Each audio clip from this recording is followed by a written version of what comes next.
I guess it was sort of family and upbringing. You know, I came from a middle class family, a working class family, and the guys, you know, people. A lot of people were in the service. A lot of guys I grew up with, went to high school with, or hung around the neighborhood with, either got drafted or they enlisted. And I joined the Marines because an uncle of mine, who was also my godfather from confirmation, was in the Marines, and I always looked up to him. And other guys, you know, went and we didn't. I don't know. There was a whole mess going on about Vietnam. A lot of protests in the streets. A lot of people protesting the war, protesting the draft, and it was just something. I don't know if it was. I felt that it was expected of me to enlist, but it was something I did. I was out of school, kind of like drifting along, and a friend of mine and I enlisted under the buddy system. He wanted to go into the Navy because his father was in the Navy, and my thing was, no, if we're going to go in together, it's got to be the Marine Corps. I wasn't going to join in anything else. So we enlisted in the Marine Corps under the buddy system. We got to boot camp, and a week later they separated us. You know, great buddy system. You know. And that's about why I went in. I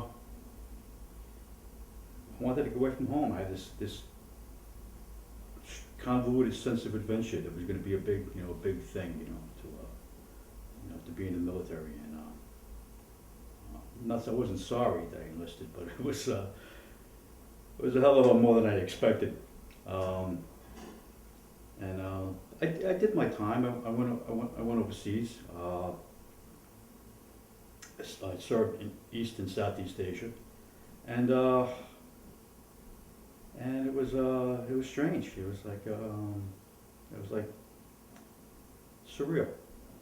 You know, everything around me was happening. I knew it was real. It wasn't a dream, but it was like sort of. I was kind of like swept along, you know. Half the time I didn't know what the hell was going on. It was scary, but I was proud. You know, I was proud that I was doing this. And, I was a grunt, you know. Marine Corps looked at me, fat kid, short kid, and just figured we've got to put this guy in the infantry. And I also, they gave me responsibility. I made rank, and I couldn't understand this, you know. I was certainly wasn't somebody who I thought should be given the responsibility that I was given, and it was a lot, and I did my best. And and that was it. You know, it's like I don't know what to say about. I did my job. You know, I did my job. Hopefully I did a good job. Believe me, I was not a recruiting poster kind of Marine. I wasn't somebody who I thought the Marine Corps was looking for, but they took me, and I'm not sorry. And I'm proud I went, and I'm proud of the job I did. I was proud of wearing the uniform, defended my country. You know, it wasn't like World War II. We weren't in that kind of mortal danger, but the country was doing something, and it was in a time of national crisis, and I wanted to do my part. I wanted to chip in. I wasn't going to run away from it, and I was fit, and physically, fit mentally. And I knew if I waited long enough, I was going to get drafted, so I figured I would go at the time when I was ready to go. And so I did. It was weird. I got out of the service in January 1971, and we came back from overseas. The military, I guess, had hired a civilian airline that took a whole bunch of us home, and there wasn't a peep on that plane. In fact, the stewardess even commented that she couldn't believe that all these, I guess a couple of hundred guys were on that plane. She couldn't believe all these guys were coming home from after being overseas for so long, and nobody was yelling or singing or carrying on or acting real happy. We were just really quiet. You can almost hear a pin drop. And we landed in California, and They took us to Camp Pendleton, it's a Marine Corps base out in Southern California for processing out. They took a few days, maybe, I don't really remember how long, less than a week, maybe 4 or 5 days. And you know, I came home and I didn't tell anybody I was coming home. Didn't tell my family, didn't tell my friends. And I wanted to surprise everybody. I landed at Kennedy, and it was late at night. And walked out to outside the terminal to a cab stand and wanted to get a cab home. Like I wanted to surprise people, you know, just show up, knock on my family's door and say, "Hi, here I am." And I walked out to the cab stand, and there was about half a dozen cabbies standing around, and they're kind of BSing with each other. And I said, "Anybody available?" Well, they all looked at me, standing there in my uniform with my, you know, sea bag at my feet and satchel in my hand, and they gave me a once over, and they went back to BSing with each other. You know, nobody was going to drive me into Brooklyn, and I had to give one of them money off the meter to finally take me into Brooklyn. Wow, what the hell was that? You know, I'm home in uniform. I did my job. You know, really couldn't care less. And came home. You know, knocked on my family's door. They welcomed me home. The looks I got from people, not my family, not my friends from the neighborhood, guys who had been in the service, who got home, before I did, or it's about the same time I did. It was like a big, "Hey, how are you?" Big hugs and kisses, and let's get to know each other again. But people on the street, wow, look at you when you're in your uniform. It's like contempt, Not everybody. To be fair, not everybody, but it was it was kind of like the way things were back then. If you were in uniform, it was like you were almost the enemy.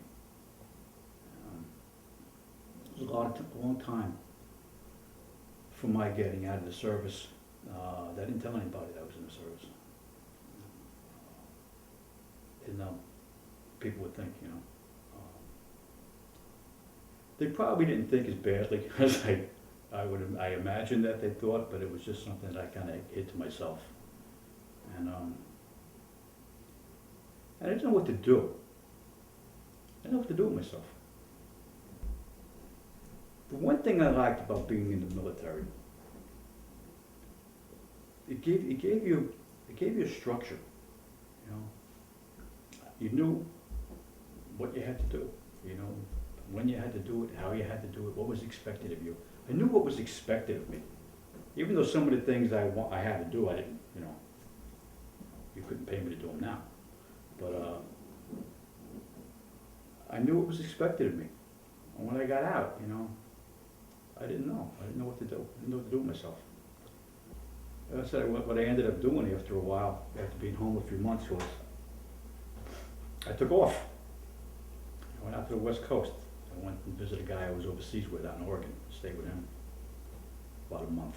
And then I went down to San Diego. Another guy, a friend I knew out there, stayed with him for a couple of months. And finally I came back to New York because, I was broke. And at least I know if I went home, I'd have a meal and a cot to sleep on. So I did. I came home and tried to get a life together. I went to college. I think if I hadn't gone to college, I would have re-enlisted. I didn't know what to do. And there was nobody to ask, really.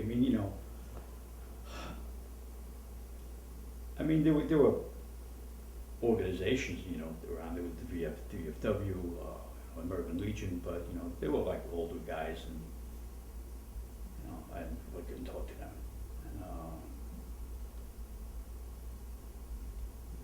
And I was kind of like, just kind of feeling my way around.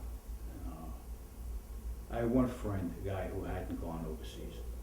The guy hadn't been in the military. He kind of took me around and had me, was my friend, you know, he was always there for me. This guy, what a guy, what a great guy. His name was Johnny, and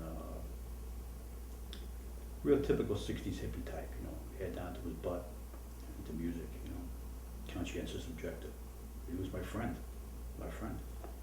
and he understood where I was, and he got me out, helped me out a lot. He really helped me a lot. He was there, and I loved him, you know, I did. He ended up several years later, kind of losing contact with everybody, and he couldn't handle things that he was going through. He ended up taking his own life, but he helped me out a lot, you know, when I was there, when I came home. The funny thing is, you know, I never really felt like I belonged in school, like with friends, and I don't know, maybe I'm jumping topics around here, but and I was angry all the time, really angry all the time. I would fly off the handle over anything real or imagined. And lost people, I lost things. I couldn't, I had this rage in me that was explosive, and scared the hell out of people. It scared the hell out of me, and I didn't know what to do about it. There was nobody I didn't feel like I could talk to anybody. I felt like, you know, come on, get over this. What do you, be a man. What do you mean you can't handle things? You know, what do you mean you're scared? You're having nightmares? You're drinking too much? Jesus Christ, you're a friggin' NCO, you know, you were in the military. Why can't you handle this? You know, this is nothing, this is child's play. It's child's play for them, because they weren't going through it. And it was vague, and it was like, I never felt, you know, comfortable. I never felt at home. I had people around me who loved me.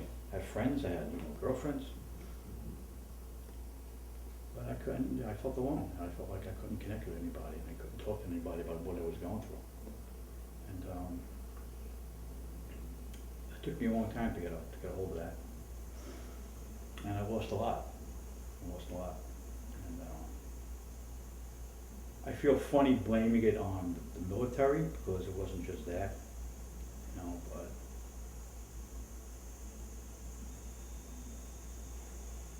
but I felt when I came home, it was like I was kind of like on my own, and I didn't know what to do with myself. I didn't know how to handle the things I was going through. I didn't understand them.